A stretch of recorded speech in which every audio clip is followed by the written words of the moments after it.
కాంగ్రెస్ ప్రభుత్వం అధికారంలోకి వచ్చి రెండేళ్లవుతున్నా పెన్షనర్ల సమస్యలు పరిష్కరించలేదని రిటైర్డ్ ఉద్యోగులు ఆవేదన వ్యక్తం చేస్తున్నారు.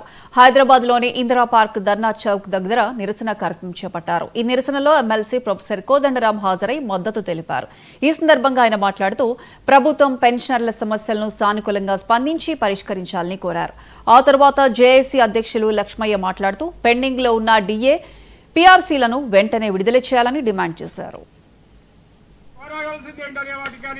ఇవాళ పెన్షన్ ప్రభుత్వానికి మరి నిరసన తెలియజేయాలనేటువంటి ఒక అభిప్రాయానికి వచ్చారు.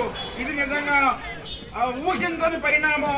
కానీ ముఖ్యమంత్రి చెప్పారు, ఆర్థిక మంత్రి చెప్పారు, అయ్యా ఈహెచ్ఎస్ మరి హెల్త్ క్యాష్లెస్ హెల్త్ కార్డు మేము ఒక వారం 10 రోజుల్లోనే ఫైనలైజ్ చేస్తామన్నారు. ఇప్పటి వరకు కూడా మరి ఆ హెల్త్లెస్ క్యాష్లెస్ హెల్త్ కార్డ్ స్కీమ్ బయటకు రాలేదు. 2024 ఏప్రిల్ నుంచి ఈ తేదీ పదే ఎందుకు చెప్తున్నామంటే రిటైర్మెంట్ వయస్సు పెంచిన తర్వాత 58 నుంచి 61 సంవత్సరాలకు గవర్నమెంట్ పెంచింది గత ప్రభుత్వం. ఆ పెంచిన తర్వాత 3 ఏళ్ళు పెంచిన తర్వాత మళ్ళీ ఈ ఏప్రిల్ 24 నుంచి ఈ రిటైర్మెంట్ వయసు పెరిగినటువంటి వాళ్ళందరూ కూడా రిటైర్ అవ్వటం మొదలైంది. అట్లా మొదలైనటువంటి వాళ్ళు ఇప్పుడు ఏప్రిల్ 24 నుంచి అట్లా ఇప్పటి వరకు దాదాపు 9,000 మంది రిటైర్ అయ్యారు. ఈ 9,000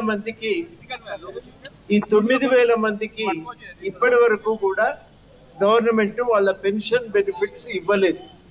పెన్షన్ బెనిఫిట్స్ అంటే జీపీఎఫ్ ఉంటుంది, ఇందులో గ్రూప్ లింక్డ్ ఇన్సూరెన్స్ ఉంటుంది, గ్రాట్యుటీ ఉంటుంది, కమ్యూటేషన్ ఉంటుంది, లీవ్ ఎన్కాష్మెంట్ ఉంటుంది. ఇవన్నీ కలిపి వస్తాయి. ఇందులో జీపీఎఫ్ కానీ, గ్రూప్ లింక్డ్ ఇన్సూరెన్స్ కానీ, గ్రాట్యుటీ కానీ, అదేవిధంగా